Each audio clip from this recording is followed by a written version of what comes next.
Olá, sou Paulo Eduardo e chegando para mais um estudo, seja muito bem-vindo. Muito obrigado por me acompanhar. Obrigado por estar aí do outro lado, ligadinho conosco já, você que acessou aqui o canal Minuto Missionário. Minha gratidão a Deus pela sua companhia de sempre. Você que está aí logo cedo, né? 6 horas da manhã entra vídeo aqui no canal todos os dias. E tem pessoas que já acessam assim que o vídeo entra no ar. Muita gente me ajuda, né? Me permite fazer companhia, estar com você na hora do café. Você que está aí agora fazendo café ou tomando café e me ouvindo, muito obrigado. Você que está na lida diária, não é? Esses dias alguém me disse que coloca o celular e vai fazer a lida diária ouvindo a mensagem. Muito obrigado por me permitir, não é? Te ajudar, te acompanhar aí nesse momento. E, enfim, seja a hora que você esteja nos acompanhando, muito obrigado. Se você não fez a sua inscrição nesse canal, faça ainda hoje, faça agora. E deixe o seu gostei, faça um comentário e manda para alguém esses vídeos. Você compartilhar é um trabalho extremamente importante que você faz para a divulgação dessas mensagens. E eu te convido agora a me acompanhar então em mais um estudo. Vamos juntos?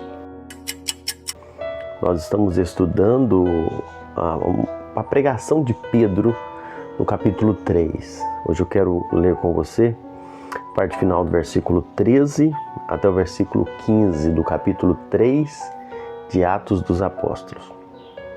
Pedro vai dizendo: a quem vós traístes e negastes perante Pilatos, quando este havia decidido soltá-lo.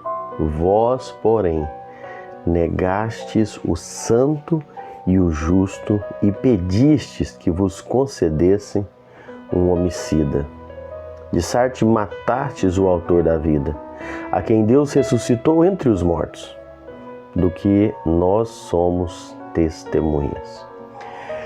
Pedro agora faz uma acusação muito solene e dirige umas palavras muito fortes, não é? Para aqueles homens que estavam ali no templo. A mensagem de Pedro ela foi cortante, né? Como uma espada. Ela foi muito contundente. Pedro não pregou diante de um auditório, mas ele de forma direta, ele foi aos ouvidos daquelas pessoas de uma forma muito clara, muito objetiva.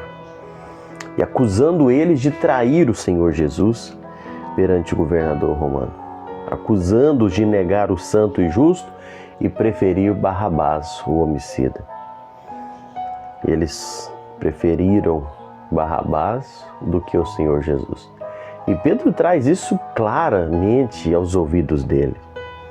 Culpou-os de matar o autor da vida, a quem Deus depois ressuscitou dentre os mortos.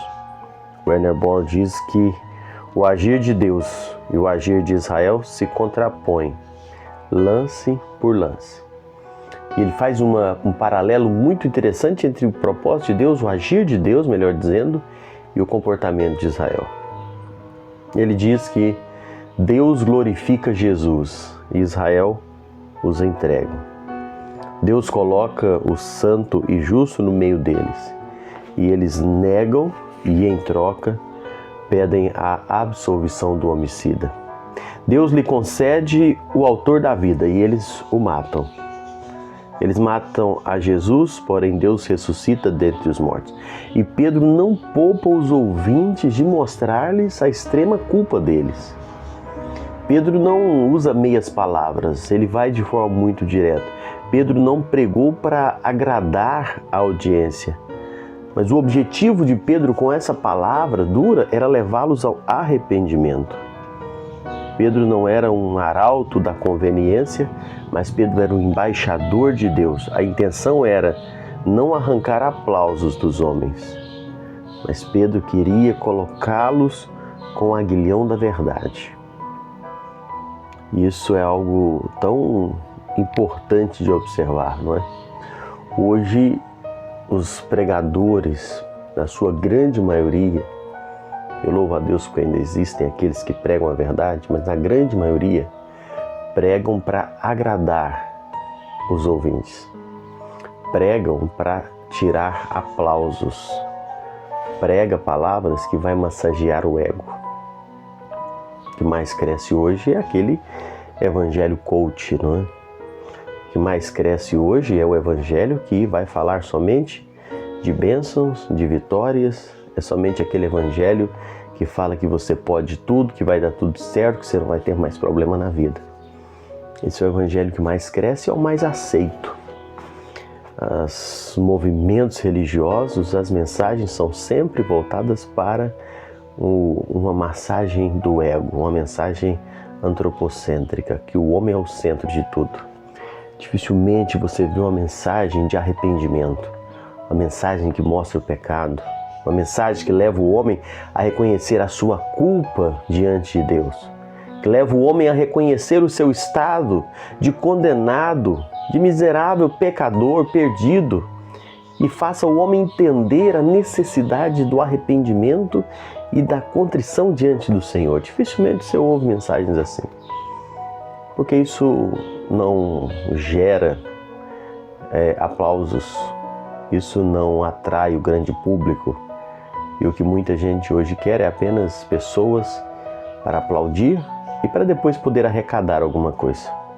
Lamentavelmente, não era esse o objetivo de Pedro. Não era esse o objetivo de Pedro com uma palavra dessa, dura, forte, mas que objetivava trazer quebrantamento e arrependimento. Que nós possamos entender a necessidade de ouvir a palavra de Deus que traga para nós este quebrantamento diante de Deus.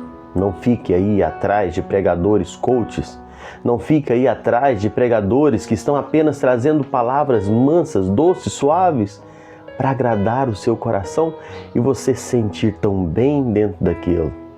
Não, nós precisamos sentir incomodados, ver o nosso pecado, ver as nossas falhas e confessá-las diante do Senhor e viver então uma vida de mais obediência e santificação diante de Deus. É isso que nós precisamos. Não de ficar ouvindo massageadores de ego. E Pedro dá essa lição para nós. Pedro traz isso para nós de forma muito clara.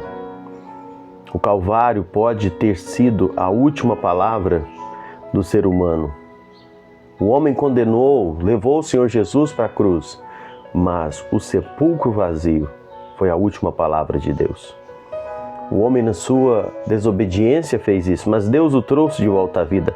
Ele glorificou o seu Filho, ressuscitando-o dentre os mortos e levando-o para o céu. E o Cristo agora, entronizado, envia o Espírito Santo para operar no meio da igreja. O mendigo curado era uma prova disso. E é essa mensagem que Pedro proclamava. E é essa mensagem que nós anunciamos aqui. E é essa mensagem que nós precisamos crer e viver. Que Deus abençoe a sua vida. Você possa buscar a palavra de Deus. Essa palavra que gera em nós quebrantamento e mudança de vida. Quebrantamento e transformação. Arrependimento. Deus te abençoe. Obrigado por me acompanhar mais uma vez.